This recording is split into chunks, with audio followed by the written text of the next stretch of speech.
Hi everybody, finally there. This is part 11 of my series. Let me read you the chapter heading for my blog. Part 11, Jesus the Jew versus Christianity. Summation, Jesus is per Gentiles. Jesus is per the Jews. Paul's Christ as treacherous betrayer of God in heaven. With no valid salvation, what lays in store for the Christians? In summation, what should we carry away from all this? What should our appraisal of Jesus of Nazareth be? Well, first, every Gentile needs to take a step back. Is Jesus of Nazareth really any of our business?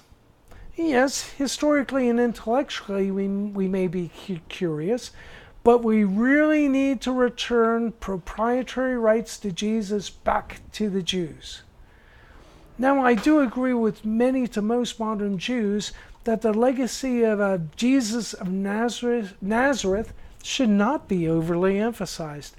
There is no arguing the fact that he did not become the Jewish Messiah, and so he was either some self-deluded crackpot, or he in fact willfully tossed aside the mantle and let himself be killed, leaving them vulnerable to genocidal slaughter and thousands of years of existing in diaspora. Oh, and these genocidal slaughters would happen repeatedly, as we now know. Christianity, ostensibly under his name, would become their greatest persecutor. Even Islam, not especially known for its hospitality to other religions, would show more hospitality and welcome to the Jews than Christianity. And well, that didn't change until, of course, after Zionism launched their invasion into the heart of Islam, usurping Palestine, which is only on the edge of their envisioned greater Israel. So yes, it's such aggression should make us all wonder where in the Talmud it is written, one good turn deserves a merciless attack. But yes, okay, let's get back to the affronts of Christianity. This Jesus the Christ of Christianity was not the kind of Messiah the Jews had in mind. In fact, it would be easy to suppose that every Jew would find the idea of Jesus F. Christ somewhat repugnant. I don't know how an organization like Jews for Jesus can even exist. This sounds too much to me like Blacks for the Klan. However, it is widely recognized by the more enlightened elements of the world Jewish community that Jesus was not all bad. Most importantly, there is the Sermon of the Mount. The Christians don't want it. The Christians don't appreciate it. And if Fox News told them all that it was a speech delivered by a New York liberal Jew, then they would be perfectly willing to hate it.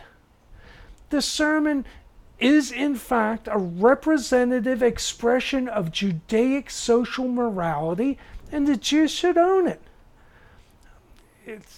They should sue the Christian world for exclusive rights to the sermon and insist on a stop print injunction against the New Testament because its free sin doctrines are a moral obscenity, and they're being connected to the Old Testament Jewish scriptures under the same cover makes the Christian Bible a libelous slander against the good character of the Jewish people. But perhaps we can stretch the not all bad verdict regarding Jesus of Nazareth a little further. If we should look at the life of Jesus, but within the perspective of his Jewishness, we would see that He had been a religious ascetic from a respectable sect who accomplished an extensive and ambitious public outreach program presenting a spectrum of social moral ideas that were avant-garde at the time and commendable in any day and age. Stripped of all the gross, sordid Greek impostures, false claims, and disgusting doctrines of free sin, well, we would find that Jesus was a veritable saint. And we all can see that such a life, such a man, and such a Jew would not be one whom any Jew should be embarrassed to recognize as a fellow Jew in good standing within their hallowed community. Finally, we are left with the fact that Jesus and Christianity became famous and very influential. So many of us think that that must mean something, right? Well, it does, but not in a good way. You see, it is instructive that Jesus was born under the same star as Apollonius of Tyana, who was also a much acclaimed saint, but who never achieved a fraction of the fame that Jesus subsequently acquired. But Apollonius lived a long life and was never martyred. Jesus became famous specifically because his death could be exploited. We've all heard what the Protestants say. They even hold up signs at the football games that say, quote unquote, Jesus died so that we may sin. So yes, the tragic death of Jesus has been twisted against him. But yes, if their situations had been reversed, with Apollonius being murdered instead of Jesus, well, Apollonius would have become the Greek shill for the sin-condoning Christ. Actually, Apollonius might have been a better fit, considering that he was already Greek and didn't require the transplanting that Jesus did. But then there was the destruction of Jerusalem, a lucky accident for the Greeks, where all the living witnesses to the real Jewish story died in one wild, terrible swoop, which, as we discussed earlier, defaulted complete editorial control of the life of Jesus, only thinly based on a true story, into the hands of the unscrupulous, rapacious Greek Christians. So yes, Christianity was definitely a fluke of history. The cynical exploitation by the worst jaded schemers in the Greek world of a series of momentous tragedies involving the best of all possible peoples in the Semitic. You know, it is said of Jesus that in the early days of his ministry that he had been tempted by Satan, but that he had held strong. Well, we might think that Jesus must have supposed that he had walked away from that ordeal holding the better hand. But history shows us that unless there is more to be seen, that Satan had the last laugh. If Jesus wouldn't deal with him, then Satan would find a man who would. Satan found Paul. Now, I can't really call Paul the Antichrist because the Christ was what Paul created it to be. The personification of permissive evil and the agent responsible for surrendering a perfect heaven to an intentionally planned pollution by self-confessed sinners. What true God could possibly consort with such filth in the kind of heaven envisioned by Paul? A heaven with sin becomes hell, doesn't it? But Paul, with Paul's sensibilities, wouldn't see the problem, would he? What murderous psychopath would? In Paul's heaven, would not a Republican carry his oppressiveness for the meek and poor even up to heaven? Would saintly Latin female souls be forced back into their aprons of servitude even in heaven? Well, yes, if the same sins are allowed above as below.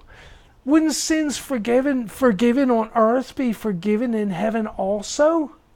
Would not the golden fields of heaven be parceled up into lots and sold to the greatest sinners, as is now done here on earth below? So yes, perhaps these denizens of Paul's darkened heaven would not even realize they're creating a new hell.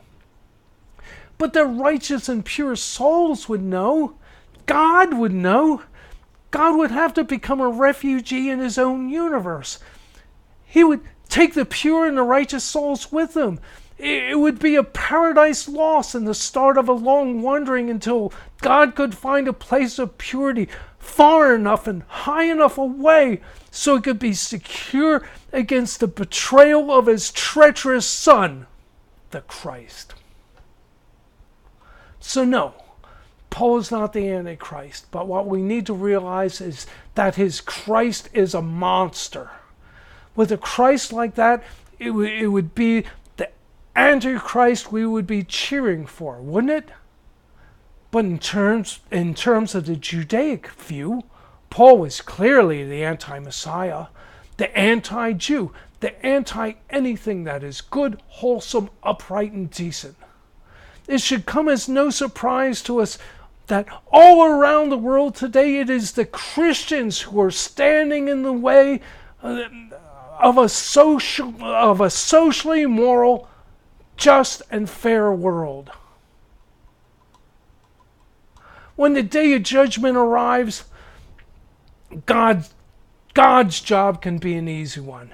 Just let all Christians hold up their free tickets to salvation. These can be their passports to hell. Well, there. That was my counterattack. It should be enough. Anybody who reads all that and watches all these videos will be inoculated against these Christians so that they won't be able to scare us away from our dreams and visions. You know, this was a fairly large project. I hope it is a while before another religion pisses me off. I could use the rest. As the poets say, I'm too old for this shit. Oh, okay. So let me close this thing out. I'll try to do another video in a while. Thank you, everybody.